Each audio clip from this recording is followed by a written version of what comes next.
The war started in 2014. The Lviv team at that time was seeking to plant a planting church in Western Ukraine and raise up the next generation of missionaries. It's missionaries doing what missionaries do, equipping, reaching, discipling. However, with the new invasion, the church was displaced across the country, a lot of people coming into Lviv, a lot of people from the Lviv church leaving, and it put a lot of pressure on the missionary team as well, since half the team had to go to Krakow. And so we began to think, what are ways we're supposed to respond to this situation in light of our call? How do we get people to safety, and how do we bring aid in? How do we take the needs of Ukraine and put those needs out, and how do we let the American church respond in ways that are helpful to Ukrainians? And that's where the Crates for Ukraine came, is people could give specific things that are available in the United States that are cheaper. They could send them over to Krakow and we could run them right into Lviv, and that could be sent to the east.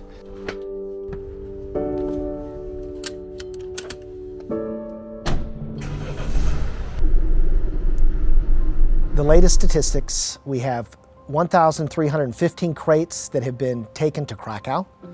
Those crates could be in the value amount anywhere from $600 to $12,000 per crate. So we're looking at an additional $1 million in aid, up to $3 million in aid, that does not reduce any of the aid amount that's been raised. At last check, over $7 million for aid for Ukraine. We're trying to have all of that go to the churches, both now in humanitarian relief and also preparation for recovery when the war ends. So this is the warehouse in Lviv, where the crates that come in from Krakow across the border, they land here. The crates are taken over here, they're processed, unpacked, and then sorted in different areas.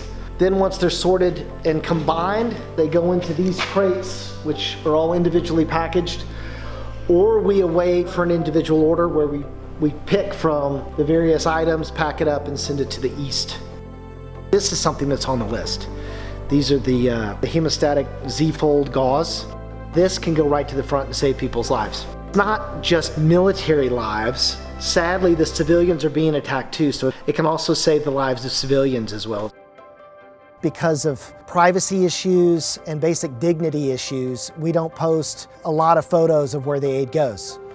But to the degree that we can, we have an interactive map where you can see where the aid has gone from Lviv across Ukraine into the newly liberated towns, into the churches that are a part of the denomination, even into some of the occupied areas. As we think about the needs for the Ukrainian church and for the needs as we are approaching winter, the number one need is for prayer. This is more of a spiritual battle than a physical one, even though we are fighting in a war. Following the amazing response from this summer, we've been distributing aid throughout the fall. Now we've assessed the needs for the church and for the communities related to winter challenges, and we've updated the list. We still have a great need for humanitarian aid. The harsh Ukrainian winter, as well as the ongoing war, means there are plenty of needs for people who are struggling on the front lines, struggling in the newly liberated cities, and struggling in the cities that are losing electricity and power. Because of that, we are opening registration for Crates for Ukraine Winter Initiative. You can go on the website now and see the winter-related goods that we've added to the list. You'll notice that they're no longer couriers. We have a shipping partner who will ship things all the way to Lviv free of charge. All you need to do is go register, follow the website instructions, gather those crates, and send them to Dallas or Chattanooga, and they will end up in Lviv. Thank you so much for supporting Crates for Ukraine, for giving, and for praying for the Ukrainian church. This aid has supported and encouraged many, as well as saved lives. We look forward to how the aids from the Winter Initiative and the crates will get into the hands of people that need it most, and we can follow it up with clear words of the Creator and how God is gracious and kind.